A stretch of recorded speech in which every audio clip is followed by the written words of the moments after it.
हिमालय की तलहटी में सतयुग ऋषि का आश्रम। थोड़ी दूर पर ऊंची टेकड़ियों के बीच से होकर गंगा बह रही है। एक तरफ बड़ी दूर तक साल और देवदार के वृक्षों की कतारें ऐसी प्रतीत होती हैं जैसे किसी चक्रवर्ती राजा ने यज्ञ के लिए सैकड़ों खंभों का मंडप बनवाया हो।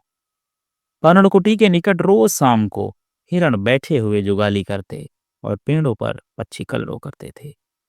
दूर, अति दूर बर्फ से ढके पर्वत शिखर थे और इन शिखरों पर सुंदर दिखता हुआ योगीराज शंकर का कैलाश था। ऋषि के इस आश्रम में धृतराष्ट्र ने महाभारत युद्ध के बाद निवास किया, संजय, गांधारी और कुंती के साथ। एक दिन आधी रात को महाराज धृतराष्ट्र बिस्तर से एकदम उठ बैठे और बोले, संजय, संजय, जरा देवी को बुलाओ। महाराज, संजय बोला, आप रोज इस तरह करेंगे तो किस प्रकार रहा जाएगा, आप बताइए। अभी तो बड़ी रात बाकी है। धृतराष्ट्र बोले, संजय, तुम्हें व्यास भगवान ने अनेक बार दिव्य दृष्टि प्रदान की, फिर भी व्यथित के हृदय की वेदना की था लेने का बल तुम में बिल्कुल ना आया। जाओ, देवी को बुलाओ। धृतराष्ट्र के बोलते बोलते गांधारी और कुंती पास के खंड में से आ पहुंचे। उनकी पगध्वनि सुनकर धृतराष्ट्र फिर बोले, देवी कुंती, तुम आ गई, बैठो। संजय बोला, गांधारी, इतनी सेवा करने पर भी महाराज निश्चित होकर सोते नहीं। इनके शरीर में गिनी चुनी हड्डियां और चमड़ी शेष रह गई है। जब से इस आश्रम में पैर रखा है तब से एक रात भी इन्हें अच्छी तरह नींद आई हो ऐसा मुझे तो स्मरण नहीं आता। धृतराष्ट्र बोले, देवी, बेचारा संजय क्या है समझे, नींद कैसे आ सकती है। नींद तो मुझसे भागती फिरती है, अनेक बार मेरे सामने आकर खड़ी होती है, परंतु फिर तुरंत ही ताली पीट कर दूर खिसक जाती है और दूर खड़ी खड़ी मुझ पर हंसती है। संजय, मेरी नींद तो ले गया मेरा दुर्योधन, मेरी नींद ले गया मेरा दुशासन, मेरी नींद ले गए भीमसेन और श्री कृष्ण। अपनी नींद को तो मैं हस्तिनापुर के महलों में छोड़कर आया हूं 13 वर्षों तक। इस कुंती की आंखें जरा झपकी तक ना थी। 13 वर्ष ऊपर आकाश, नीचे पृथ्वी और घूमते हुए सियार इस प्रकार द्रौपदी ने बिताए थे, और वे 13 वर्ष भी मैं छत्र पलंग पर सोकर और बंदी जनों के स्तवन से जाग कर बिताता रहा। कुंती, कुंती, मुझे क्षमा करना, यह नींद आज मेरी बैरन न हो तो कब हो। कुंती ने शांतिपूर्वक जवाब दिया, महाराज, यह सब आप भूल जाइए और जीवन के शेष दिन शांति से तपश्चर्या में बिताइए। संजय बोला, महाराज, अब तो शरीर भी जवाब दे रहा है। धृतराष्ट्र ने कहा, संजय, तुम भूलते हो, यह शरीर क्या है, इस प्रकार जवाब देने वाला है।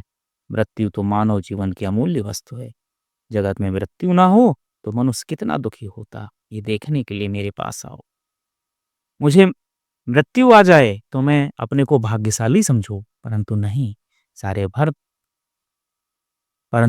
सारे भारतवर्ष को उजाड़ने वाला मैं मर जाऊं तो फिर इस समग्र विनाश को देखने वाला कौन रहे। अपना किया हुआ मैं ही देखूं, यही देव का न्याय है। मौत तो अलग रही, नींद भी देव कहाँ देता है। नींद भी छोटी सी मृत्यु ही है ना गांधारी। अब तो मैंने मृत्यु की भी आशा छोड़ दी है। गांधारी बोली, महाराज, कुंती ठीक कहती है, आप अब यह सब भूल जाइए। धृतराष्ट्र गांधारी की ओर घूम कर बोले, गांधारी, मैं तो बहुत बोलना चाहता हूं पर यह सब भुलाया नहीं भूलता। अभी तुम्हें भूल सकता हूं, भीष्म द्रोण को भूल सकता हूं, दुर्योधन को भूल सकता हूं, परंतु गांधारी, मेरे कृत्य, मेरे विचार भूलने से भी नहीं भूलते। देवी, सच कहूं, आज तक तो मैंने इन सब पर मानो एक बड़ी शिला रख दी थी, और अब ये सब बिच्छू के बच्चों की तरह शिला के नीचे से मुझे दंश कर रहे हैं और क्षण भर भी चैन नहीं लेने दे रहे हैं। तो फिर आप इस शिला को उठा लीजिए, संजय बोला। तुरंत ही धृतराष्ट्र ने कहा, संजय, यह तुम ठीक कर रहे हो। गांधारी बोली, शिला उठ जाए तो हृदय का भार भी हल्का हो जावे। धृतराष्ट्र क्षण भर चुप रहे, बड़े गहरे विचारों में डूब गए और इस प्रकार बैठे रहे और क्षण भर बाद मानो जाग कर बोले, देवी गांधारी, कुंती कहाँ है। यह मेरे पास ही बैठी है। गांधारी ने बताया। महाराज, कुंती ने जवाब दिया, मैं यहीं बैठी हूँ, आज्ञा। धृतराष्ट्र कुंती की ओर घूमकर बोले, कुंती, कुंती। फिर तुरंत ही घुटने टेक कर नमस्कार करते हुए इस प्रकार बोलने लगे, कुंती, यह दुष्ट धृतराष्ट्र तुम्हें प्रणाम करता है और तुम पर तथा तुम्हारे पुत्रों पर किए हुए अत्याचारों के लिए क्षमा मांगता है। कुंती बोल उठी, महाराज, यह क्या करने लगे? मेरे वनवास को लगाना चाहते हैं? मैं तो आपकी पुत्री समान है, क्षमा देने वाली कौन? क्षमा तो मुझे आपको और सारे संसार को देने वाला एक परमात्मा है। आप उससे दया की याचना करिए, मैं भी उससे दया की भीख मांगती। धृतराष्ट्र स्वस्थ होकर कहने लगा, बेटी कुंती, तुमने सच कहा, दया तो परमात्मा की ही चाहिए, वह तो आठों पहर दया बरसाता ही रहता है, पर मैं पामर उसे ग्रहण नहीं कर सकता। कुंती, तुम्हारा मैंने महान अपराध किया है। यह स्वीकार करते हुए परमात्मा की दया का प्रवाह है अपने हृदय की ओर आता अनुभव कर सकूं, इसलिए तुमसे क्षमा मांगता हूं। कुंती फिर बोली, आप हम सबके छत्र थे, इसलिए आपको जो उचित मालूम हुआ वही आपने किया।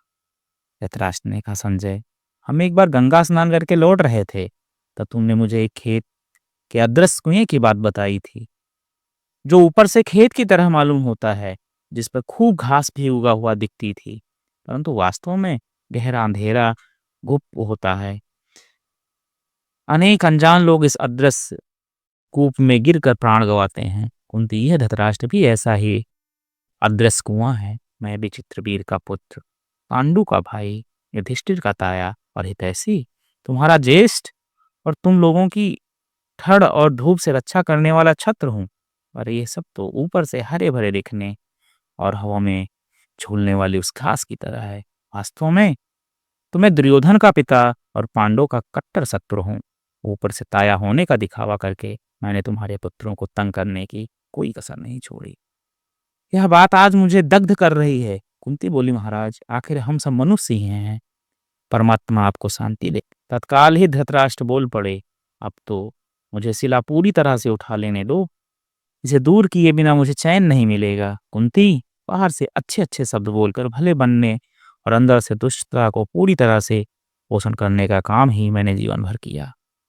कुंती, तुम्हारे पुत्रों का नाश करने के प्रयत्नों को मैंने एक जिह्वा से उत्तेजन दिया और उसी क्षण दूसरी जिह्वा हंसे उनके मीठे शब्दों में शास्त्र की भाषा में आशीर्वाद दे दिया। दुरंगी जीव, दुरंगी आंख और दुरंगा जीवन, यह धृतराष्ट्र के जीवन का सार है। कुंती ने फिर कहा, महाराज, इस प्रकार तो हम सभी परमात्मा के अपराधी हैं। धृतराष्ट्र तुरंत बोले, परंतु गांधारी नहीं, इसके सारे जीवन में ऐसी कोई चीज खोजने पर भी नहीं मिलेगी, और यदि कभी इसका कोई आभास हुआ होगा वह मेरी ही सगत से, ये मैं मानता हूँ। मनुष्य मात्र थोड़े बहुत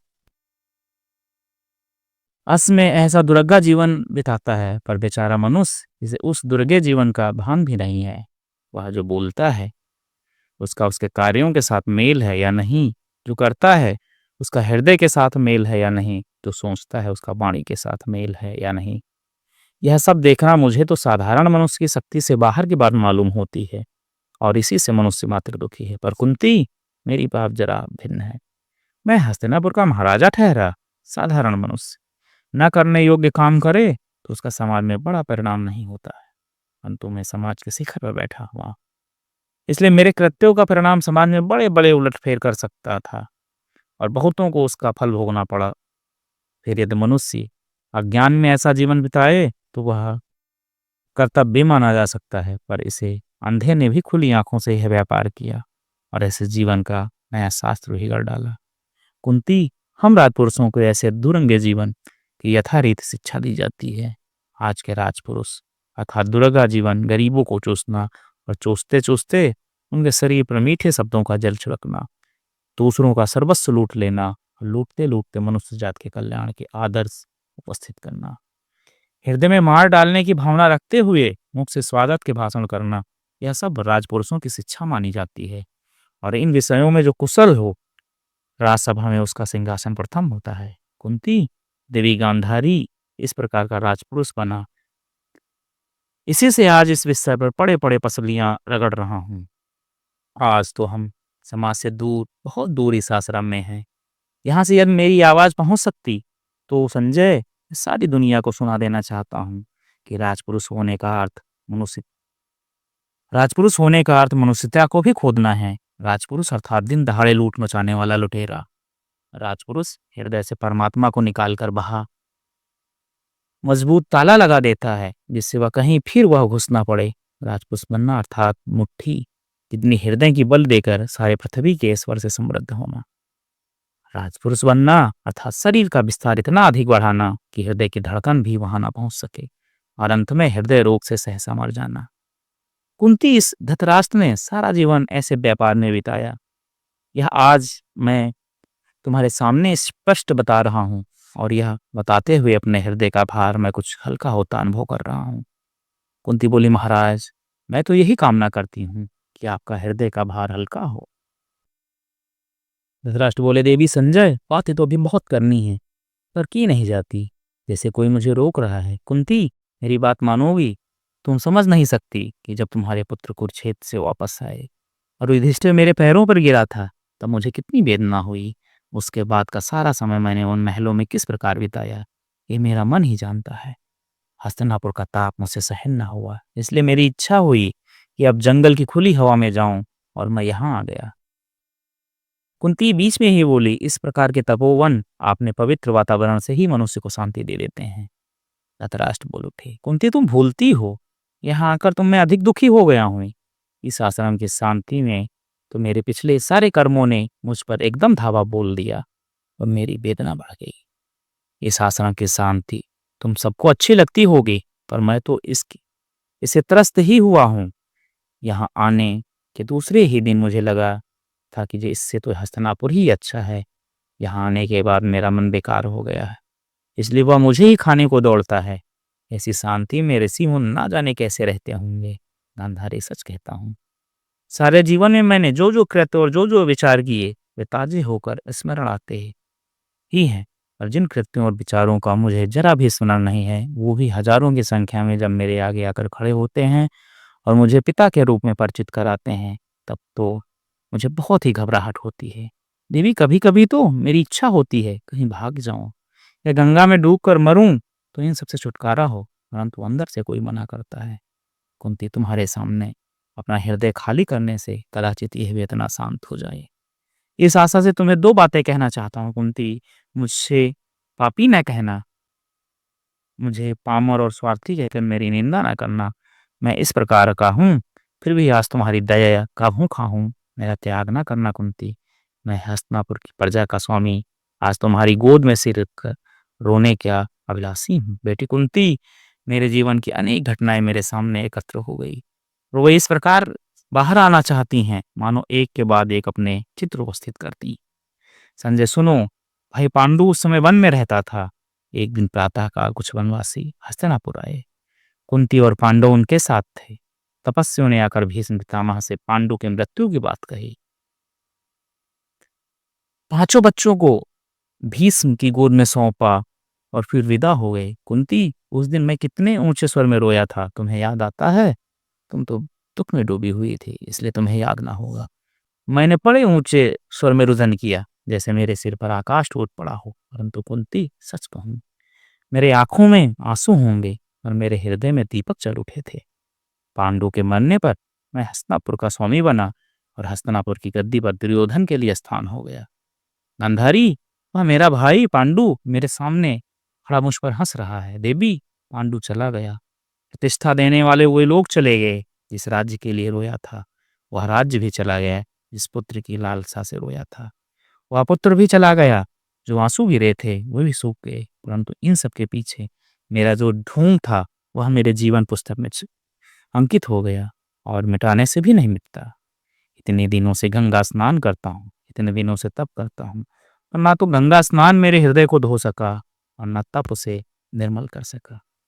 जिस दिन झूठे रुदन से मैंने लोगों को ठगने का प्रयत्न किया था, उस दिन मुझे पता ना था कि दूसरों को ठगने का विचार रखने वाले लोग दूसरों को तो ठगते ही होंगे, और उससे पहले अपने आप को भी ठगते हैं। कुंती, धृतराष्ट्र के जीवन का श्री गणेश उस दिन हुआ। कुंती, तुम और पांडु हस्तिनापुर में रहने लगे।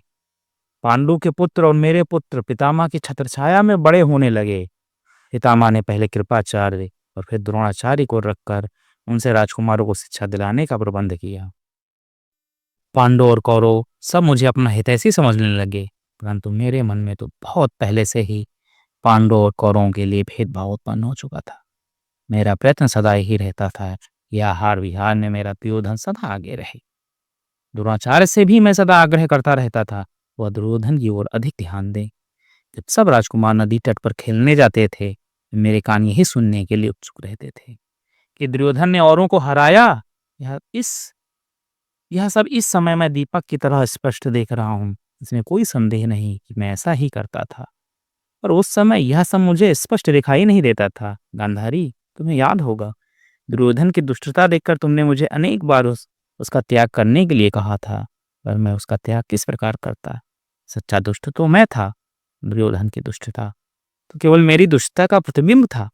मैंने बड़ी कुशलता से अपने दोषों को ढक रखा था, परंतु ऐसी कुशलता बरतने वाले माँ बाप भूलते हैं।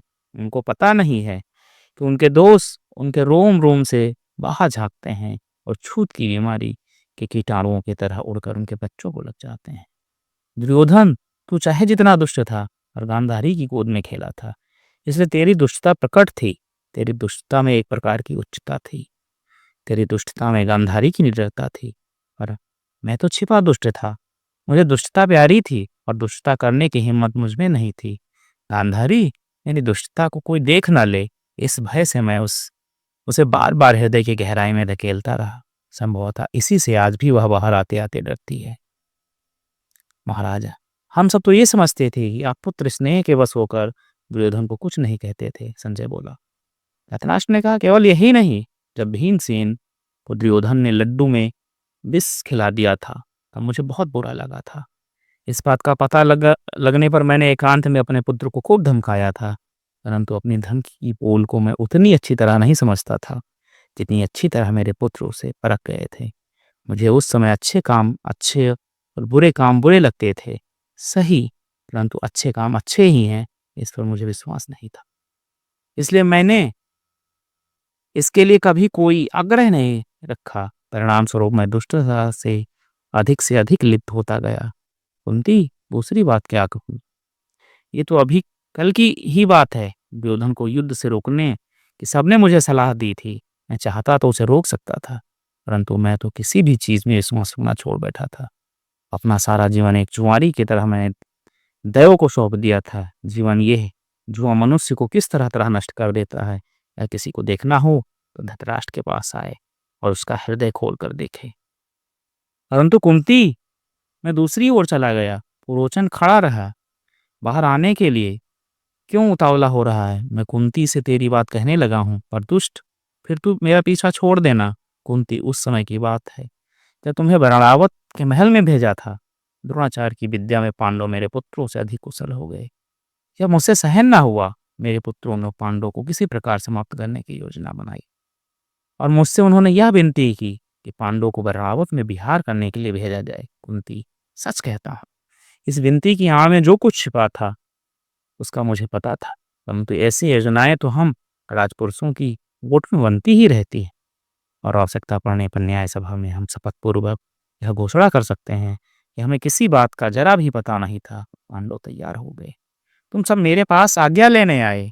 मैं तुम लोगों के वियोग के दुख से आंखों में आंसू भर आया और तुम विदा हुए। विदुर, विदुर, मेरी डूबती हुई आत्मा को बचाने के लिए तुमने कितना प्रयत्न किया। यह जब मैं स्मरण करता हूँ तो मेरी इच्छा होती है कि किसी जन्म में तुम्हारा संबंधी बनकर सारा जीवन तुम्हारी सेवा में बिताऊं। विदुर, हम तीनों भाई थे। पांडु स्वर्ग चला गया, तुमने मेरे वैभव में जरा भी हिस्सा न बटाया, परंतु मेरी डूबती नौका को स्थिर दीपक दिखलाया। कुंती, जब तुम लोगों को भेज रहा था तब विदुर ने मुझे रोका था। मेरे पुत्रों की नीयत विदुर परख गया था, पर मैंने उन्हें भेज दिया। कुछ दिनों बाद समाचार मिला, बरावत का नया महल जल गया और उसमें तुम छहों भस्म हो गए। खबर सुनकर मैं रोया, मेरे पुत्र रोए, सकमी रोया, गांधारी रोई और हस्तिनापुर की सारी प्रजा रोई, परंतु मैं तो लोक लज्जा से रोया था। मेरी समझ में वह मेरा अंतिम झूठा रुदन था। हस्तिनापुर के लोगों को हम पर शंका हुई, और बहुत दूर वर्णावत में घटना हुई थी, इसलिए उनकी शंका की उत्तेजना न मिलनी और धीरे धीरे लोग सब कुछ भूल गए। पांडव से छुट्टी पाकर मेरे पुत्र बिल्कुल स्वतंत्र हो गए। मुझे भी ऐसा विचार आया कि अब झूठ सच बनाने की जरूरत खत्म हो गई, इसलिए बाकी जीवन शांति से बीतेंगे। कुंती थोड़े दिन बड़ी ही शांति और आनंद से बीते। ऐसा प्रतीत हुआ जैसे हृदय का भार हल्का हो गया।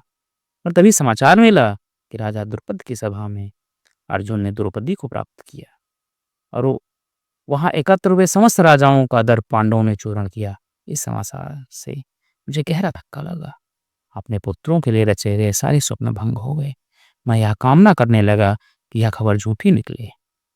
क्षण भर मुझे ऐसा जान पड़ा कि मेरे हृदय में घोर अंधकार छाता जा रहा है और मैं एकदम मूढ़ बन गया। पर कुंती, फिर मैं तुरंत ही सावधान हुआ और मैंने ये दिखलाने में कोई कसर नहीं रखी। इस खबर से मुझे अपूर्व हर्ष हुआ। इस खबर के मिलते ही मैंने सारे हस्तनापुर में मिठाई बंटवाई, ताजमहल में बाजे बजवाए, ब्राह्मणों से स्वास्थ्य वाचन करवाया, कुमारी कन्याओं का श्रृंगार करवाया और उस दिन रात भर सारे नगरी में रोशनी करवाई। परंतु कुंती, सच कहता हूँ, मुझे क्षमा करना। मेरे हृदय में केवल अंधकार था। पांडव जीवित होंगे तो मेरे पुत्रों को जीने नहीं देंगे। इस विचार ने मुझे गहरी चिंता में डाल दिया था। कुंती, हारा हुआ तिकड़मी और क्या करता। मेरा पुत्र गांधारी के भाई का सलाह लेने लगा। संजय, याद है एक दिन गंगा स्नान करके लौट रहे थे, तब रास्ता भूलकर हम एक दलदल में गिर पड़े। उसने पैर पड़ते ही हम गहराई की ओर जाने लगे। मैंने बाहर निकलने की बड़ी चेष्टा की, पर ज्यों-ज्यों प्रयत्न करता त्यों-त्यों पैर अधिक गहराई में चले जा रहे थे। अंत में जब तुमने मुझसे अपनी तरह सीधा लिटा दिया, तब हम दोनों बचे और तपस्वियों के बाहर निकालने पर घर आए। मैं अभी तक वह दिन नहीं भूला। मेरे और मेरे पुत्रों के इस पाप को भी ऐसा ही समझो कुंती। मैं हृदय खोलकर बता रहा हूँ। मैं प्रत्येक बार ऐसा सोचता था कि यह अंतिम प्रयत्न और कर लिया जाए, जिससे आगे और अधिक कुछ ना करना पड़े। परंतु वह सोचा हुआ अंतिम पाप तो अंत में केवल अन्य अनेक पापों की पहली सीढ़ी बनकर रह जाता था। कुंती, कुंती, द्रौपदी को लेकर जब तुम हस्तिनापुर आए, तब से मेरी अस्वस्थता बढ़ गई। हाँ, कभी कभी मेरा विदुर जब मेरे पास आकर धर्मशास्त्र की बातें करता था, तब क्षण भर के लिए मैं बदल जाता था। क्षण भर तुम सबके लिए मुझे ममता हो जाती और अंदर से मुझे बार बार कोई कहने लगता था कि मैं जो करता हूँ वो ठीक नहीं है। यह स्थिति विदुर के सामने ही रहती थी। विदुर के न होने पर जब दुर्योधन मेरे समीप आता था, तब मैं दूसरा ही धृतराष्ट्र बन जाता था। गांधारी, महान तुम्हारी पवित्रता था से तो मैं समझता हूँ कि यह पतित पावनी गंगा भी पवित्र होती है। तुम्हारी वह पवित्रता मेरे साथ थी। फिर क्या बात थी जो मैं दुर्योधन को ही देखता और उसी की बात मानता था। गांधारी, आज वह बेचारा स्वर्ग में है और मैं पृथ्वी पर पड़ा हूँ। परंतु देवी, तुम्हें अपनी पवित्रता में जितना विश्वास है, उससे कहीं अधिक विश्वास मेरे दुर्योधन को अपने पाप में था। कदाचित इसलिए उसने मुझे जीत लिया। मुझे तो तुम आरंभ से ही पहचानती हो। आज तक अपने आप को मैं धर्मिष्ठ समझता था। आज तक मैं ही मानता था कि प्रतिदिन धर्म के शास्त्रोक्त क्रियाएं करते रहना और शेष समय में व्यवहार तथा समाज को गहरा धक्का न लगे, इस प्रकार अपना स्वार्थ सिद्ध करते रहना ही अच्छे मनुष्य का लक्षण है। आज इस तपोवन की शांति में आकर मुझे अपनी भूल समझ आती है। देवी, ये धर्म क्रियाएं अपने अपने स्थान पर रह गई। वह स्वार्थ के प्रयत्न भी अपनी अपनी जगह पर पड़े थे, परंतु उन सब से डोलायमान हुआ मेरा यह नन्हा सा मन मुझे नहीं छोड़ता और छोड़ेगा भी नहीं।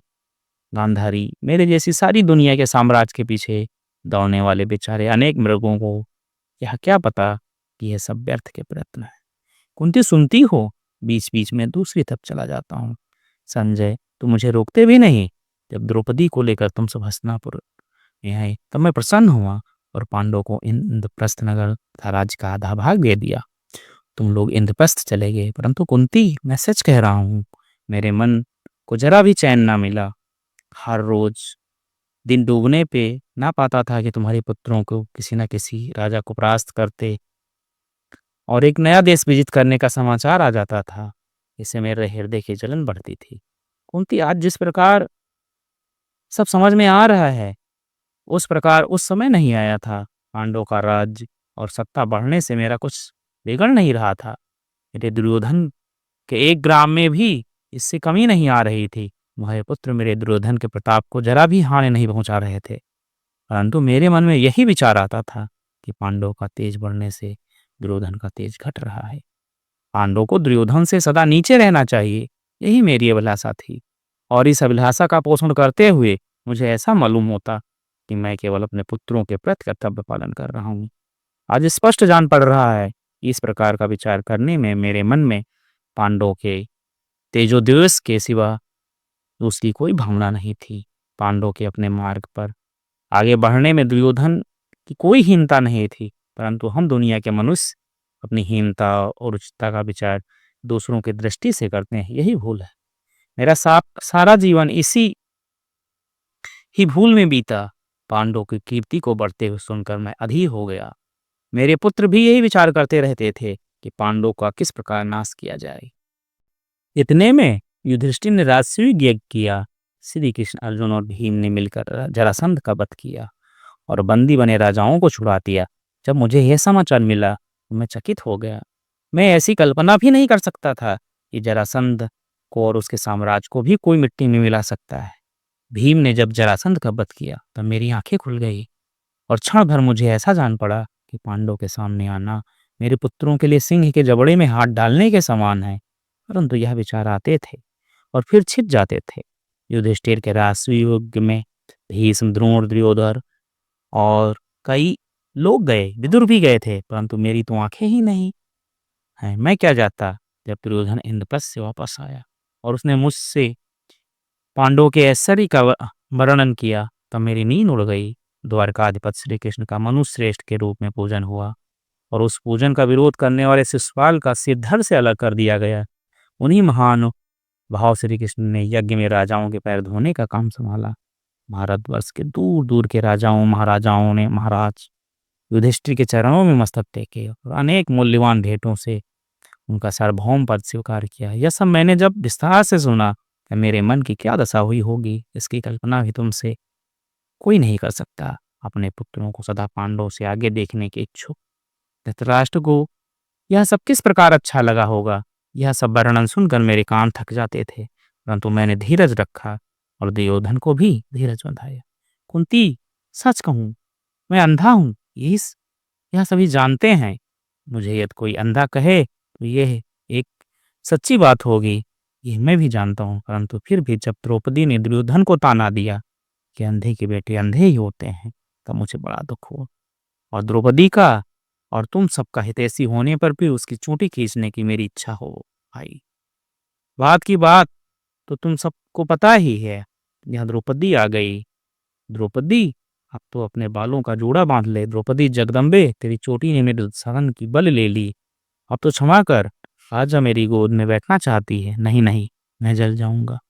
पवित्र स्त्रियों का स्पर्श होने योग्य मेरी गोद नहीं है। संजय बोला, महाराज हम तो इस समय सतयुग के आश्रम में हैं। धृतराष्ट्र ने कहा, ओह मैं भूल गया था। फिर मैंने अपने जीवन का सबसे अधिक कलंकपूर्ण कार्य किया। जुआ कितनी खराब वस्तु है यह मैं जानता था। दुर्योधन ने जब अपना विचार मेरे सामने रखा, मैंने उसे बहुत रोका, परंतु दुर्योधन बिल्कुल न टला। अंत में मैंने थक कर विदुर को आज्ञा दी कि पांडवों को जुआ खेलने के लिए बुला लाओ। विदुर, विदुर तुम्हें कितना याद करूं। तुम्हारा एक वचन लाखों के मूल्य का था, परंतु मैं अंधा था, इसलिए मुझे अपना विनाश कैसे देख सकता था। तुम्हें भी न सूझा, तुम युधिष्ठिर को रोकता, कैसे सूझ सकता था। दैव को यही पसंद था। फिर तुम सब आए और हम सबने बड़े आडंबर के साथ तुम्हारा स्वागत किया। गांधारी, तुम्हारा शकुनी तो उस दिन फूला नहीं समा रहा था। फिर दूसरा दिन हुआ, जुआ खेला गया। मेरा पुत्र दुर्योधन जुए में जीत गया। ये नहीं नहीं, हार गया। कुंती, तुम्हारे पुत्र जुए में हार गए। नहीं नहीं, जीत गए। जगत में कई बार जीत हार से भी अधिक बुरी होती है और हार जीत अधिक से मूल्यवान होती है।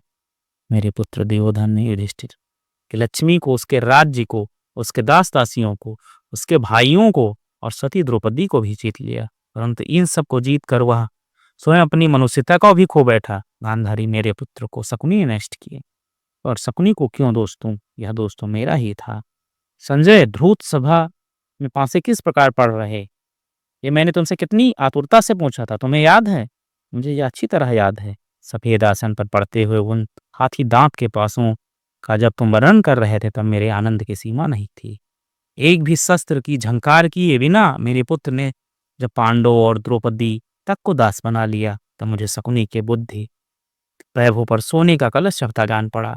परंतु यह आज समझ आ रहा है वह सोने का कलश भुलावा मात्र था। कुंती कुंती जब मैं ये याद करता हूँ कि सारे कुरुकुल के मुखिया, सारे कुरुकुल की लाज के प्रतिनिधि, सारे कुरुकुल की पवित्रता के संरक्षक, मैंने स्वयं अपनी पुत्री समान द्रौपदी की लाज भरी सभा में लुट जाने दी, तो मुझे अपने प्रति घोर तिरस्कार उत्पन्न होता है। और इस महापाप से मैं किस जन्म में छूटूंगा, यह सोचते हुए मेरा मस्तक थक जाता है। दुर्योधन ने ये जुआ ना खेला होता तो आज समस्त कौरव जीवित होते और हस्तिनापुर में आनंद मना रहे होते। जुआ खेलने पर भी शर्त न रखी होती तो वे 100 भाई युधिष्ठिर के पार्श्व में शोभा दे रहे होते। शर्त रखने पर भी द्रौपदी को बाजी पर न रखा होता। आज कौरव और पांडव इकट्ठे होकर समस्त भारतवर्ष को हिला देते और द्रौपदी की बाजी लग चुकने पर भी मेरे दुशासन ने उसका चीरहरण न किया होता। बाद मेरे पुत्रवधों के जीवन वीरान न बने होते। उजंड अरण्य में डालियों और पत्तों से हीन ठूंठ की तरह जल जल कर मरने की अपेक्षा मैं अपने 105 पुत्रों के बीच सुख की नींद से सो जाता। परंतु संजय, जब मैं स्वयं ही बुरा हूं तो और किसे दोष दूं? अपनी करनी का फल मैं न भोगूं तो कौन भोगे?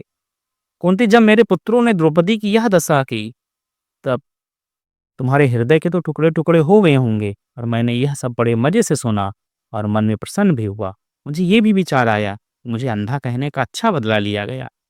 मुझे उस दिन समझना पड़ा कि पवित्र आर्याओं को जुए में जीतने वाले लोग अपने जीवन को ही समाप्ति करने वाले हैं। मैं उस दिन तक न जान सका कि पवित्र आर्याओं के बालों को फरफराहट सैकड़ों वर्षों से जड़े जमाए हुए वृक्षों को भी निमिष मात्र से भस्म कर डालती है।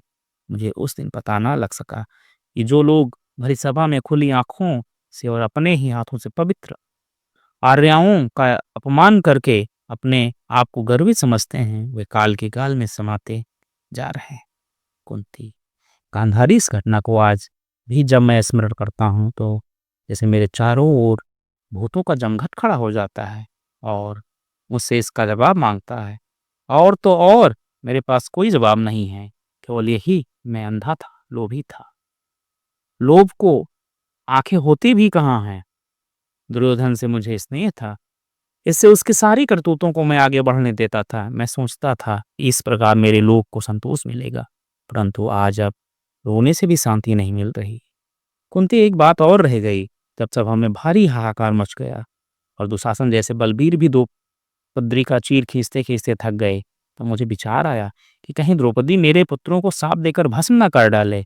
इसलिए मैं सभा के बीच दौड़ कर गया, ये संजय बैठा है। सभा में जाकर मैंने द्रौपदी को अपनी गोद में बिठाया और उसे प्रसन्न करने के लिए उसे और पांडव को दास्ता से मुक्त कर दिया। कुंती, सच बात कहूँ, सभा में लोग मेरी बड़ी स्तुति करने लगे, जैसे मुझे अपने पुत्रों का काम अच्छा न लगा और मैं द्रौपदी तथा पांडव के साथ न्याय करने आया हूँ। परंतु बात ऐसी नहीं थी।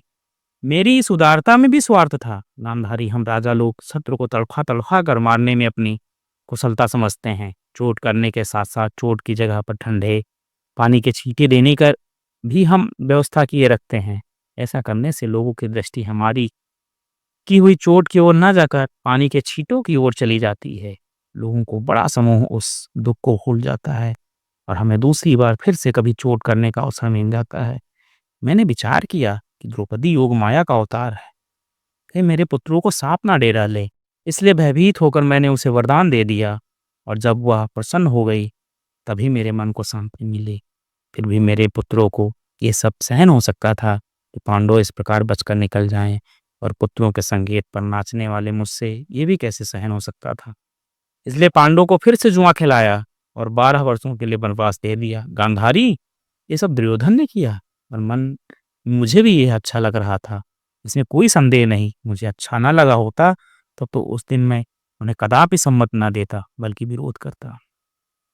विदुर, गांधारी, तुमने मुझे कई बार चेतावनी दी पर मैं अंधा सावधान ना हुआ। आज जब मेरी दुष्टता और पामरता के पर्दे एक एक करके उठ रहे हैं तब मैं सब कुछ समझ रहा हूँ। परंतु आज इस समझ का लाभ क्या है? मेरे पापों, आओ तुम एक एक करके क्यों आ रहे हो? सब इकट्ठे होकर आओ। मेरे हृदय को जितना दंश कर रहे हो उससे अनेक गुना अधिक करो। दुनिया के सब सांप और बिच्छू तुम्हें अपना विष प्रदान करे। दुनिया की समस्त अग्नि तुम्हें अपनी ज्वालाएं सौंपे और हे पापों, तुम मुझे दंश करो, मुझे जलाओ। यह धृतराष्ट्र इसी योग्य है। संजय, मुझे हिमाचल पर ले चलोगे? कुंती, मैं हिमालय की चोटी पर बैठकर सारे भारतवर्ष से कुछ कहना चाहता हूँ। यह जयद्रथ क्यों आया बेटा? मेरे लिए तो तू भी पुत्र समान है। मेरे पाप के छींटे तुझ पर भी पड़े, अन्यथा सिंधुराज जयद्रथ मेरी दुशाला को छोड़कर द्रौपदी पर क्यों दृष्टि डालता? जयद्रथ, तू शंकर का भक्त था। तेरा इतना तप था कि तू मांगता तो शंकर से तुझे मोक्ष भी मिल जाता, परंतु तूने छोटी सी शक्ति मांगी और अर्जुन के हाथ से मृत्यु को प्राप्त हुआ। जयद्रथ, मेरी ओर क्या देख रहा है? कुंती, क्षमा करना, मैं दूसरी तरफ चला गया। तुम्हारे पुत्रों को वन में भेजकर भी मुझे शांति न मिली। मेरे पुत्र सदा इसी प्रयत्न में रहते थे कि वन में भी पांडव किसी प्रकार दुखी हों, और 12 वर्षों का अंत होने पर भी किस प्रकार उनके वनवास का अंत ना हो। मैं तो सदा ही उनके पीछे रहा करता था। 12 वर्ष देखते देखते बीत गए। 13वां भी खत्म हो आया। पांडव का कहीं भी पता नहीं था। तभी अचानक निरब्ध वज्रपात की तरह पांडव विराट में चमक उठे और हम सब चौंक पड़े। 13 वर्षों के बाद भी पांडव कुशल पूर्वक होंगे, इसकी मुझे भी कल्पना तक नहीं थी। पश्चात जब अर्जुन ने विराट राज्य की सीमा में कौरव सेना को कुचला और अनेकों के वस्त्र उतार दिए, तब तो मैंने अपने पुत्रों को काल के मुंह में समाप्ते देखा। सच तो कहूँ, उस दिन से मैंने अपनी नींद गंवा दी थी, और अब कब उसे फिर प्राप्त कर सकूंगा ये नहीं कह सकता। गांधारी, इसके बाद के दिन तेजी से बीतने लगे। सारे हस्तिनापुर के वातावरण में चंचलता और गर्मी आ गई। प्रतिदिन पांडव से युद्ध करने की चर्चा छड़ी होने लगी।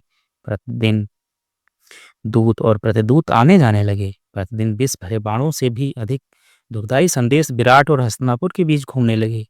प्रतिदिन पुराने दबे हुए बैर का विष नई नई सजधस प्रकट होने लगा, और इन सबका साक्षी में धृतराष्ट्र लोभ और विनाश भय के बीच गोते खाने लगा। गांधारी, पितामह और द्रोण ने जब मेरे पुत्रों और पांडवों के युद्ध का चित्र मेरे सामने खींचा और पांडवों को संतुष्ट करने का मुझसे आग्रह किया, तब मैं पिघल गया। अपने पुत्रों का विनाश मैंने निकट देखा और संधि करने के लिए तैयार हो गया। पर मैं था धृतराष्ट्र, मेरी आदत शुरू से ही ऐसी थी कि क्षण भर के लिए मैं दृढ़ हो जाता, और जैसे ही दुर्योधन आकर मुझे धमकाता था, वैसे ही मैं ढीला पड़ जाता और उसके कहने पर आंखें बंद करके चलता था। बेटा दुर्योधन, मैं तुझे रोक ना सका। तुझे बुरा लगे ऐसा कुछ करने की शक्ति मुझ में नहीं थी। संभवतः तेरी योजनाएं मुझे मन में भाती होंगी और मैं तेरा छिपा सही होऊंगा, परंतु बात केवल यही थी कि प्रकट होने का साहस मुझ में नहीं था। संजय, वह देखो, श्री कृष्ण के रथ की आवाज सुनाई दे रही है। वह दिन तो मुझसे कभी भी नहीं भूला जाएगा, जब श्री कृष्ण संधि पत्र लेकर आए थे। उस दिन सारे हस्तिनापुर में हलचल मच गई। मेरे पुत्रों की बेचैनी का तार ही नहीं था। भीष्म द्रोण संधि का आशा रखकर बैठे थे। श्री कृष्ण आकर क्या करेंगे, हमारी क्या दशा होगी, इसी विचार में मैं डूब गया। शकुनी और दुर्योधन लगभग सारा दिन गुप्त विचार विमर्श करते रहे। दुर्योधन बार बार मेरे पास आकर एक ही बात कह जाता था कि पिताजी, आप इस दुष्ट की बातों में ना फंस जाइएगा। गांधारी, तुम्हें याद होगा, तुमने स्वयं आकर उस दिन मुझे उलाहना दिया था और दुर्योधन का त्याग करने का आग्रह किया था, परंतु मुझसे यह ना हो सका। मेरे मन की गहराई में ऐसा विचार उठ रहा था कि कदाचित दुर्योधन अपने प्रयत्न में सफल हो जाएगा और पांडव नष्ट हो जाएंगे। संजय, जब श्री कृष्ण ने राजसभा में आकर पांडव की स्थिति हमारे सामने रखी, तब थोड़ी देर के लिए मुझे ऐसा लगा कि पांडव के साथ युद्ध करने में कोई सार नहीं है, परंतु दुर्योधन को अपने निश्चय से हटाने की शक्ति मुझ में कहाँ थी। मैंने उसे बहुत समझाया, पांडव की शक्ति की बात कही, युद्ध के अनिष्ट उसके सामने उपस्थित किए, पर वह था दुर्योधन। उसे मृत्यु का जरा भी भय नहीं था। हस्तिनापुर की राजगद्दी के लिए उसका हठ सूरवीर का हठ बन गया। शत्रु के साथ संधि करके अपनी नाक कटाने की अपेक्षा मर जाने में उसे वीरता मालूम हुई, और मैं तो उसके शब्दों के आगे परास्त था। दुर्योधन की दुष्टता में भी वीरता और तेजस्विता थी।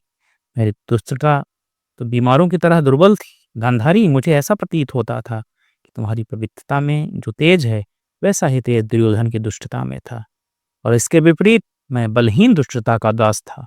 दुर्योधन के जैसे सबल दुष्टता मुझ में होती, तब तो मेरे पापों का कभी अंत आ चुका होता और मैं ईश्वर की सृष्टि में कहीं से कहीं पहुंच गया होता। परंतु आज मैं यहाँ पड़ा पड़ा तड़प रहा हूँ। मेरे अपने कर्म जो एक एक करके मेरे सामने खड़े हो रहे हैं, उन्हें कुंती के सामने उपस्थित करके सुख प्राप्त करने का प्रयत्न कर रहा हूँ। कुंती, श्री कृष्ण आए और चले गए। उनके एक हाथ में संधि और दूसरे हाथ में युद्ध था। उन्होंने संधि वाला हाथ मेरे आगे किया, परंतु मैं अंधा उसे पकड़ ना सका। श्री कृष्ण का बड़प्पन और उनकी समझदारी मेरे पापी हृदय से टकराकर वापस चले गए। मेरे पुत्रों का मृत्यु लेख लिख गया। श्री कृष्ण, तुम्हारे वचन सच्चे सिद्ध हुए। अंधा धृतराष्ट्र कुरुकुल के आने वाले नाश को देख ना सका। आज जब तुम सब अपने अपने रास्ते पर लग चुके हो, तो मैं अकेला अपने ही हाथों खड़ी हुई इस वीरान सृष्टि का दृष्टा बनकर जी रहा हूँ। श्री कृष्ण, मैं तुम्हें भी पहचान ना सका। तुम इस युग के महान पुरुष हो, इसे मैं जान ना सका। मैं तुम्हें पांडवों का संबंधी और अर्जुन का मित्र ही समझता रहा। तुम्हारे कथन ने पांडवों का, मेरे पुत्रों का, समग्र क्षत्रिय जनता का और सारे भारतवर्ष का कल्याण है, ये मुझे उस समय ना दिख सका। मुझे उस समय यही प्रतीत होता था कि मेरे पुत्रों का स्वार्थ अर्थात पांडवों का हित, और पांडवों का स्वार्थ अर्थात मेरे पुत्रों का हित। गांधारी, अभी कल तक मैं ऐसा ही समझता था। तुम्हारे प्रताप से आज और ही कुछ समझ पाया हूं। आज मुझे दिखाई दे रहा है कि व्यक्ति का हित, समाज का हित और समस्त मानव जात का हित, ये सब एक दूसरे के विरोधी नहीं है। जब ये विरोधी जान पड़ते हैं, तब या तो दृष्टि में दोष होता है या हिताहित के विचार में दोष होता है। श्री कृष्ण ने कौरव सभा में सिंहनाद करके घोषणा की, परंतु मैं कान बंद किए बैठा उसे सुनता रहा। श्री कृष्ण, आज तुम बहुत याद आ रहे हो। कुंती, मुझे गुप्तचरों ने बताया था कि श्री कृष्ण तुमसे भी मिले थे। तुम्हारे हृदय में तो उस समय होली सुलग रही होगी। 13 वर्षों के अंत में सिंह समान पुत्र वनवास काट कर बाहर आए, और मेरे जैसा हितैषी ताया उन्हें राज्य का आधा भाग देने से इनकार कर दे, तब एक क्षत्राणी के हृदय की क्या दशा हो सकती है, इसकी कल्पना मैं कर सकता हूँ। कुंती, मैं अभी तक नहीं समझ सका मुझसे ऐसा कौन सा लोभ उत्पन्न हो गया था कि पांडवों को 5 ग्राम देने से भी हमने इनकार कर दिया। मेरा वही दुर्योधन सारे हस्तिनापुर का राज्य छोड़कर आज पृथ्वी के एक कोने पर सोया हुआ है। जब श्री कृष्ण ने पूछा था, तो उसने कहा था, सुई की नोक के बराबर भूमि भी मैं पांडवों को नहीं दूंगा। आज मैं विपरीत का मारा सतयुग के इस आश्रम में आया हूँ और मृत्यु को बार बार आमंत्रण दे रहा हूँ, पर उस दिन मुझे भी राज्य का आधा भाग पांडवों को देने की सूचना हुई। कुंती, ये लोभ क्या वस्तु है? मेरे पुत्र राज भुगते या पांडव, इसमें मुझे भेदभाव क्यों मालूम होता है था। गांधारी, ये पहली अभी तक हल नहीं हो रही है। कौरव जीतते तो मैं प्रसन्न होता, पांडव जीतते तो दुखी होता। एक मेरे थे और दूसरे पराये थे, ये सब किसने समझाया था? पर नहीं, नहीं, सत्ता स्वयं ही बुरी चीज है। एक बार सत्ता प्राप्त हुई, उसका मद चढ़ने लगता है, और उसकी शक्ति मिलने के साथ ही उसे बचाने का बल नहीं मिलता है। यही दुर्भाग्य है। द्रव्य शक्ति का मद, राज्य शक्ति का मद, तप शक्ति का मद, विद्या शक्ति का मद, शरीर शक्ति का मद, ये सब चढ़ने पर बड़े बड़े लोग ये पागल हो जाते हैं। मुझे राज्य मिलते ही मेरे पुत्रों का मस्तिष्क फिर गया। राज्य प्राप्त करने के लिए शक्ति की आवश्यकता है, परंतु उससे भी अधिक शक्ति चाहिए आवश्यकता पड़ने पर प्रसन्नता से राज्य त्याग देने की। जो इस अवसर पर राज्य प्राप्त कर सकता है और इच्छानुसार गंवा सकता है, वही राज्य का स्वामी बनने के योग्य है। अन्य तो राज्य के दास हैं। इस प्रकार मैं और मेरे पुत्र राज्य के स्वामी नहीं, दास बने। पांडव राज्य को गंवाना भी जानते थे और प्राप्त करना भी, इसलिए वे हस्तिनापुर के सच्चे स्वामी थे। कुंती, गांधारी मेरी बात का रुख फिर दूसरी तरफ चला गया। परंतु एक बात सच है, हस्तिनापुर के राज्य का मैं केवल अभिभावक था। उस राज्य को प्राप्त करने में मेरा जरा भी पसीना नहीं बहा था। मेरे हिस्से में उस राज्य के भोग विलास आए, उसके कष्ट नहीं। ऐसा ही मेरे पुत्रों के साथ भी हुआ। जन्म लेते ही वे राजकुमार बने और राजकुमारों के सुख भोगने लगे। ऐसी अवस्था में बड़े अधिकारियों के उत्तराधिकारियों में जो निर्बलता, लोभ, ईर्ष्या, अभिमान आदि अवगुण आ जाते हैं, वे मेरे पुत्रों में भी आ गए और उसके परिणाम स्वरूप उन्हें भोगने पड़े। मेरे पुत्रों ने पांडवों को कष्ट दिए और वनवास के लिए भेजा, और वे कष्ट और वनवास पांडवों के लिए तेजस्विता का शिक्षालय बन गए, और वही पांडवों को क्षत्रियत्व की शुद्ध दीक्षा मिली। इसमें वास्तव में मेरे पुत्रों ने ही पांडवों को तेजस्वी बनाने में सहायता की। पर यह तो आज समझ में आ रहा है। उस समय तो पांडवों से बैर निकालने में मुझे गुप्त आनंद मिलता था, और ऐसा करने में ही हम कृतार्थ होंगे, ऐसा हमें परम विश्वास रहता था। आज जब जीवन के अंत पर आ गया हूँ, मुझे ऐसा अनुभव हो पाया है कि बैर निकलने की इच्छा रखने वाले को अंत में हाथ मलते रह जाना पड़ता है। उस समय ये बात किसी ने ना कही होती, मैं भी न मानता, क्योंकि हस्तिनापुर के राज सिंहासन पर बैठा था। यह सब जाने दो कुंती। श्री कृष्ण वापस चले गए और युद्ध का शंखनाद हो गया। बात की बात तो तुम लोगों को भी विदित है, 18 दिन युद्ध होता रहा और उन 18 दिनों का इतिहास संजय ने मुझे सुनाया। युद्ध के दिनों में किसी किसी समय मुझे विचार आता था कि कदाचित भीष्म सारे पांडवों को मार डाले और मेरे पुत्रों को विजय प्राप्त हो जावे। कदाचित द्रोण या कर्ण अर्जुन को मार डाले और फिर अन्य पांडव युद्ध छोड़कर भाग जाएं। परंतु मेरे मन में निरंतर कोई यही कहता रहता था कि जब श्री कृष्ण और अर्जुन हैं वही विजय है।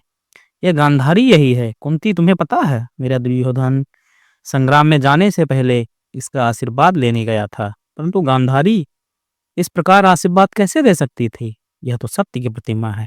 मैं इसका पति अवश्य हूँ, परंतु इसकी पवित्रता से बहकाता हूँ, कहीं मैं इससे जल ना जाऊं। गांधारी ने दुर्योधन को आशीर्वाद नहीं दिया, केवल यही कहा, जिस पक्ष में धर्म होगा उसी पक्ष की विजय होगी। अभी मैंने दुर्योधन की विजय की आशा छोड़ दी थी। गांधारी के वचन में इतनी शक्ति है, और हुआ भी वही। संजय, 18 दिनों में मुझे बीच बीच में आशा के स्वप्न आ जाते थे। मैंने जब यह सुना कि भीष्म पितामह ने पांडवों का संहार करने का दुर्योधन को वचन दिया है, क्षण भर मुझे ऐसा प्रतीत हुआ कि दुर्योधन विजयी होगा। भगवान द्रोणाचार्य ने जब चक्रव्यूह में सुभद्रा के पुत्र अभिमन्यु को धराशायी बना दिया और अर्जुन ने जयद्रथ को मारने या स्वयं मरने की प्रतिज्ञा, तब मुझे ऐसा लगने लगा कि अर्जुन जरूर जल मरेगा और मेरे पुत्रों की विजय हो गई। कुंती, जब कर्ण ने युधिष्ठिर महाराज को घायल किया और पांडवों की छावनी में अर्जुन युधिष्ठिर को वध करने के लिए तैयार हुआ, तब ये सुनकर मेरा हृदय गदगद हो गया और मुझे अपने पुत्रों के लिए नई आशा तो नहीं। संजय, गुरुपुत्र अश्वत्थामा ने जब पांडवों की छावनी में राति को प्रवेश करके महासंहार किया, तब मुझे ये प्रतीत हुआ कि सारे पांडव हताश होकर प्राण त्याग कर देंगे और कदाचित दुर्योधन मृत्यु सैया पर भी शत्रु के विनाश को संतोष लेकर जाएगा। परंतु यह सारी आशा धुएं के बादल की तरह सिद्ध हुई। मैंने तो यह आशा की थी कि दुर्योधन कुरुक्षेत्र से लौट आकर मेरे पैरों पर गिरेगा और गांधारी की गोद में सिर रखेगा, परंतु उसने पृथ्वी माता की गोद में सदा अकेले से रख दिया और युद्ध के अंत में श्री कृष्ण मेरे पास आए। गांधारी, श्री कृष्ण ने आकर मेरा हृदय तोड़ डाला। झूठी आशा पर भी जी रहा धृतराष्ट्र आशाहीन हो गया और हृदय वज्र के समान बन गया। कुंती, मानोगे नहीं, परंतु उस दिन दुर्योधन जैसे पुत्र को खोकर मैं रो ना सका। मेरी आंखों में आंसू की एक बूंद भी उसी दिन ना आई। मैं मूक बन गया। संजय वैद्य को बुला कर लाए और वैद्य ने मुझे रुलाने के लिए कई उपचार किए, परंतु रुलाई कैसे आती?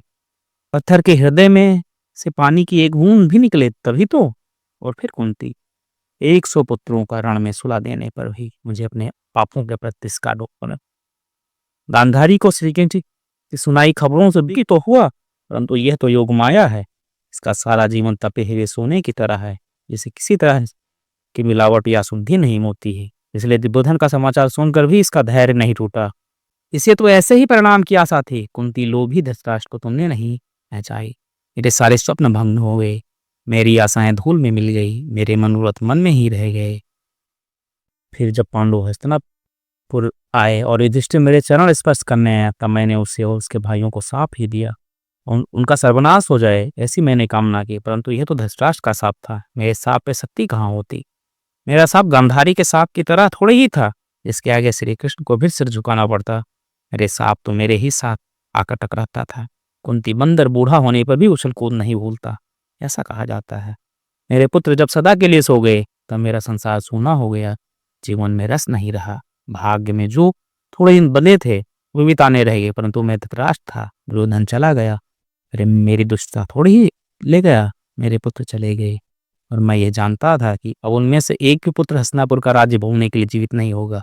फिर भी मैंने जब भीम को दिखावटी स्नेह में बहुपास में लिया, तब उसे दबाकर मार डालने का प्रयत्न किया, पर सफलता मिली। भीम के स्थान पर भीम की लोहे की प्रतिमा मेरे हाथ लगी और मैं मूर्ख मनुष्य की चमड़ी के स्पर्श और लोहे के स्पर्श के भेद को परख ना सका।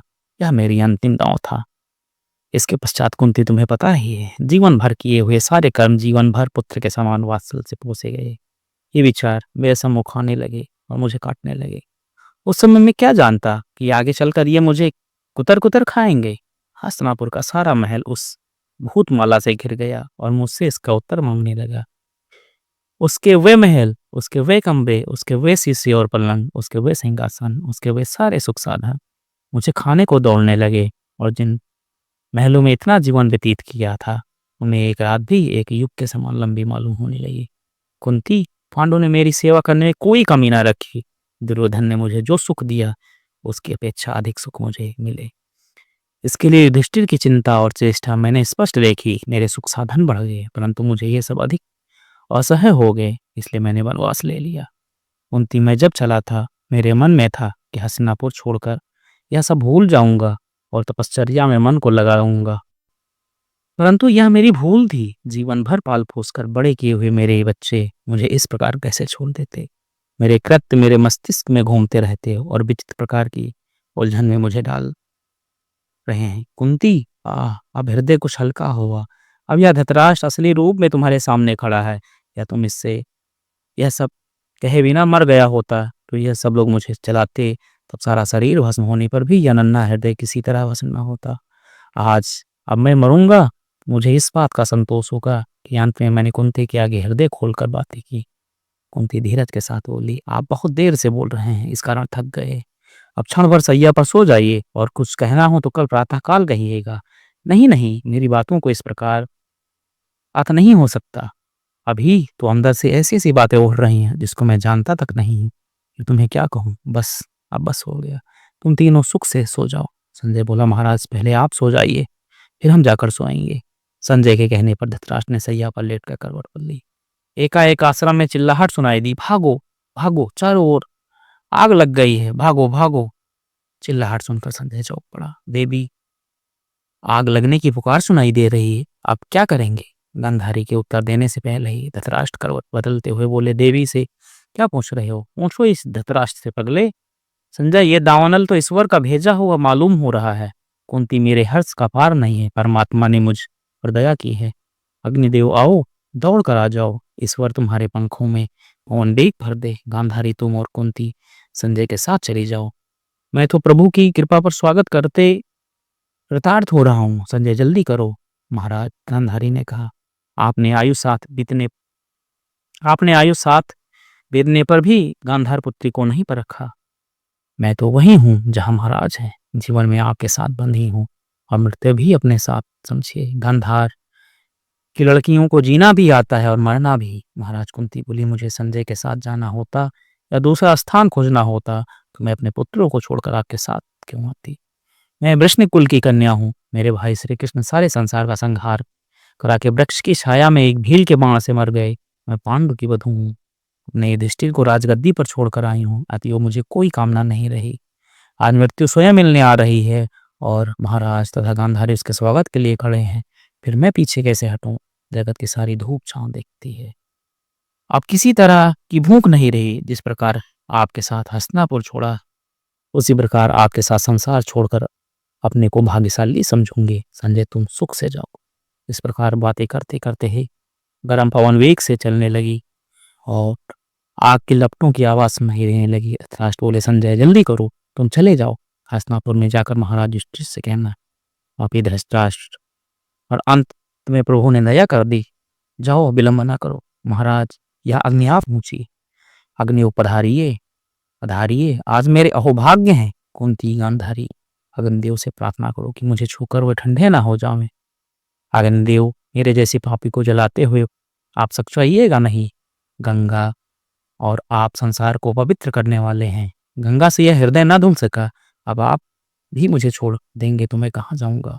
गांधारी, कुंती, महाराज मुझे अग्नि लग गई। गांधारी का आपको अंतिम प्रणाम। कुंती, कुंती, महाराज मैं भी जल उठी। महाराज, आपको कुंती का अंतिम प्रणाम।